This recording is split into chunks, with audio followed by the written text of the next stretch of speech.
Ribuan tahun lalu di sebuah pulau yang bernama Kreta di Yunani, hiduplah satu makhluk yang bentuknya itu setengah manusia dan setengah banteng. Tapi banteng yang ini nggak berwarna merah ya. Nah, makhluk ini dikenal dengan nama Minotaur.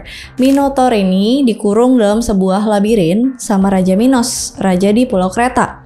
Nah, tiap 9 tahun orang-orang dari Athena harus mengirim 7 laki-laki muda dan 7 perempuan muda ke Pulau Kreta sebagai tanda penghormatan kepada raja di pulau itu, Raja Minos. Nantinya ketujuh laki-laki dan perempuan itu bakalan dimasukin ke dalam labirin dan kemudian mereka akan dimangsa oleh Minotaur di dalam labirin itu.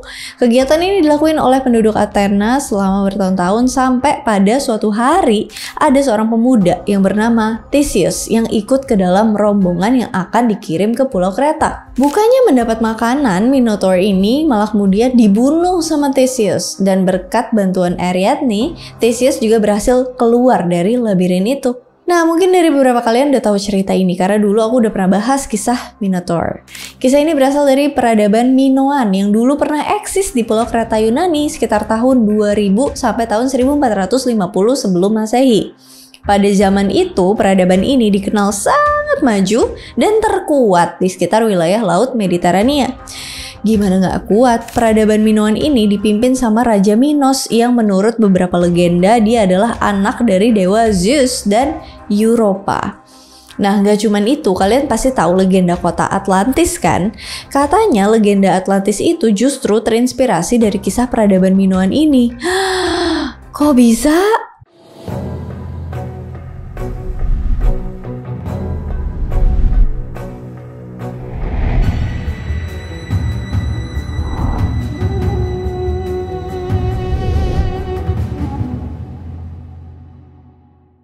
Kalau kita bahas sejarah peradaban Yunani kuno, kayaknya orang-orang tuh pada umumnya cuma tahu kisah Sparta, Athena, dan Makedonia. Sparta terkenal karena kisah prajuritnya yang luar biasa. Terus ada Athena, tempat berkumpulnya beberapa filsuf terkenal.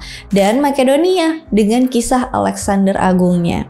Selain itu sebenarnya masih banyak lagi peradaban lain yang ikut membentuk sejarah peradaban Yunani kuno. Salah satunya itu peradaban Minoan ini. Orang-orang Minoan zaman dulu tuh tinggal di Pulau Kreta Yunani. Peradaban mereka berkembang pesat pada sekitar tahun 2000 sampai 1450 sebelum Masehi. Nah, peradaban ini tuh misterius banget. Misterius dalam artian kita tuh nggak tahu banyak soal peradaban ini. Dan sebagian info soal peradaban ini tuh cuman berasal dari peninggalan-peninggalan mereka. Kayak bekas istana labirin dan juga dari catatan para penulis Yunani kuno. Homer, seorang penyair Yunani, pernah memuji peradaban Minoan ini dalam karya puisinya, The Odyssey. Homer mengatakan bahwa jauh di lautan ada sebuah tanah yang kaya dan indah, punya banyak penduduk yang tersebar di 90 kota dan memiliki banyak bahasa. Menurut beberapa orang, pernyataan itu mendeskripsikan Pulau Kreta, tempat di mana peradaban Minoan ini tuh tinggal. Dan selain itu, peradaban Minoan ini lebih dikenal orang karena adanya legenda Minotaur, legenda Raja Minos, dan jadi inspirasi cerita alegori Plato, kota hilang Atlantis. Siapa orang-orang Minoan? Mungkin dari tadi dalam pembahasan ini aku tuh udah sebutin tentang peradaban Minoan dan orang-orang Minoan. Tapi sebenarnya kita tuh sama sekali nggak tahu nama asli masyarakat yang mendiami Pulau Kreta di abad ke-20 sebelum Masehi. Nama Minoan ini dipakai dan digunakan oleh ahli sejarah. Dimulai saat seorang arkeolog asal Inggris yang bernama Sir Arthur Evans menemukan reruntuhan bangunan di istana Knossos pada tahun 1900-an. Dari situ Evans berkesimpulan kalau itulah tempat labirin dan istana Raja Minos dalam cerita legenda Yunani. Karena Sir Arthur Evans nggak mendapatkan petunjuk soal nama bangsa yang mendiami daerah itu, akhirnya dia memakai istilah bangsa Minoan yang diambil dari nama rajanya, Raja Minos. Sebenarnya tuh orang Minoan ini tuh punya sistem penulisan sendiri yang dikenal dengan istilah linear A. Nah, sistem penulisan ini ada di tablet-tablet tanah liat yang menurut para ahli dipakai dalam kegiatan administrasi dan kegiatan keagamaan. Tapi sayangnya sampai saat ini tuh nggak ada yang tahu gimana cara bacanya. Jadi kita nggak tahu apa aja yang tertulis di tablet itu.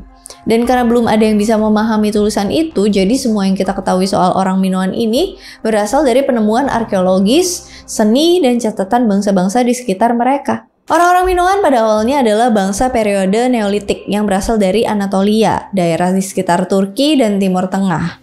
Mereka lalu bermigrasi ke Eropa dan sampai di Pulau Kreta sekitar 9.000 tahun yang lalu.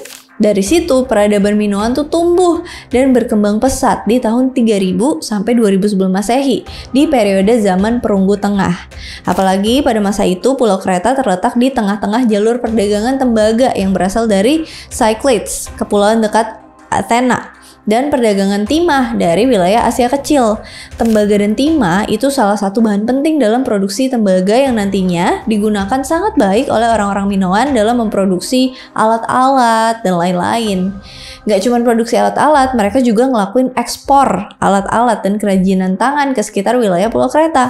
Mereka nih biasanya mengekspor kayu, wool, pisau, guci, tembaga, keramik, dan lain-lain.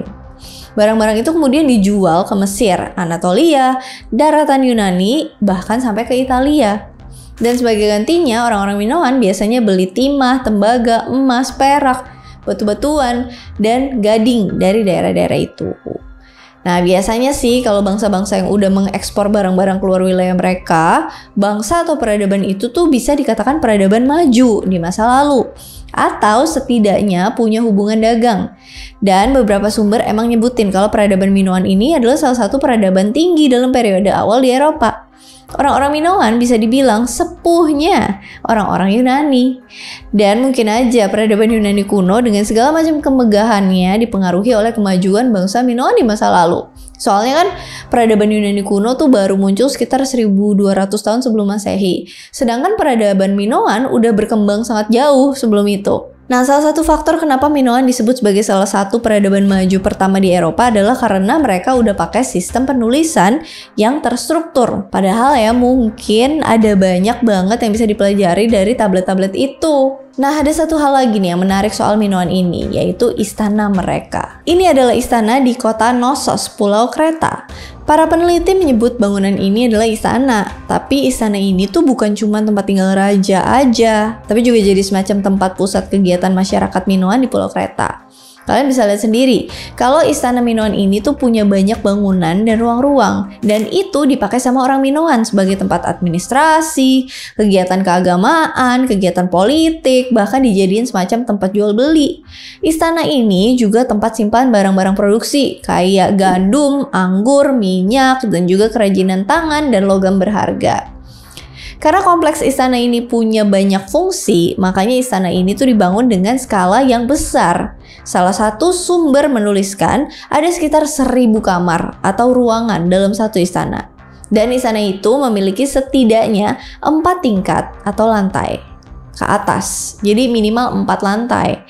Jadi bisa dibayangin sebesar apa kompleks istana ini di zaman dulu. Dan kalau kita lihat layout dari istana ini, ruangan-ruangan yang banyak itu malah lebih mirip kayak labirin kan. Nah, dari sinilah mungkin legenda tentang labirin dan Minotaur muncul. Dan perlu kalian tahu, kompleks istana ini tuh banyak tersebar di Pulau Kreta. Dan ada 4 yang paling besar. Oke, kita mulai lagi. Tadi kejeda. Buat yang mau tahu kenapa, nanti lihat aja di bloopers. Yaitu kompleks istana di Knossos, terus ada juga di Phaistos, di Malia, dan terakhir ada di Zakros. Nah, keempat wilayah yang disebutin tadi itu sekaligus jadi kota besar pusat peradaban Minoan di Pulau Kreta. Dan dari keempat itu, kota Knossos diklaim sebagai salah satu kota besar pertama yang ada di Eropa. Nah, selain teknologi metalurgi mereka yang maju, dan juga arsitektur mereka yang keren, peran perempuan di masyarakat Minoan ternyata juga beda nih sama perempuan-perempuan di daerah lain di zaman itu. Perempuan di masyarakat Minoan menikmati sedikit banyak kebebasan dan power di masyarakat. Perempuan Minoan kadang menempati posisi penting dalam masyarakat dan juga bidang ekonomi. Bahkan beberapa bukti menunjukkan kalau beberapa klan atau kelompok yang ada di Pulau Kreta itu dipimpin sama wanita. Bahkan pentingnya peran perempuan di masyarakat Minoan terlihat jelas di dalam agama atau kepercayaan mereka. Walaupun gak banyak sumber tertulis soal kepercayaan orang-orang Minoan, tapi bukti-buktinya bisa dilihat dari seni, arsitektur, dan juga artefak. Nah, dari bukti-bukti itu, kayaknya kepercayaan orang Minoan ini ya berpusat di sekitar dewa-dewi yang diasosiasikan dengan kesuburan, alam, dan juga bumi. Dewi Ular yang digambarin memegang ular di kedua tangannya adalah salah satu tokoh paling ikonik dalam kepercayaan Minoan. Dewi lain yang terkenal adalah sosok yang dikenal sebagai Dewi Ibu yang digambarkan dengan payudara yang kelihatan dan terbuka yang perannya itu berhubungan dengan simbol kesuburan dan berkelimpahan. Dan kalau kalian hidup 3000 tahun yang lalu, terus kalian pergi ke Pulau Kreta, saat kalian udah sampai di pulau itu, kalian tuh bakal notice gambar banteng ada di mana-mana. Mulai dari lukisan dinding, perhiasan, dan biasa juga muncul di hasil kerajinan tangan kayak vas atau guci. Kepala atau tanduk banteng juga kadang dipakai sebagai hiasan dinding di istana Minoan. Nah, kalau di sini kan biasanya kalau gambar banteng ada di mana-mana berarti udah saatnya masuk musim pemilu. Hehe. Tapi kalau di Minoan, gambar banteng ada di mana-mana. Ya karena bagi mereka, banteng adalah binatang yang dianggap suci dan sebagai simbol kekuatan dan kesuburan. Dan dalam beberapa kesempatan, mereka juga melakukan pengorbanan banteng untuk ritual keagamaan. Legenda Raja Minos. Kalau kalian suka mitologi Yunani, udah pasti banget kalian udah tahu kisah Theseus dan Minotaur. Kisahnya itu bermula dari Raja Minos yang merupakan salah satu dari 3 anak Zeus dan Europa. Dia melanggar perjanjian dengan Dewa Poseidon. Singkat cerita, Poseidon marah dan kemudian menghukum istri Raja Minos dengan melahirkan anak setengah manusia, setengah banteng yang disebut Minotaur.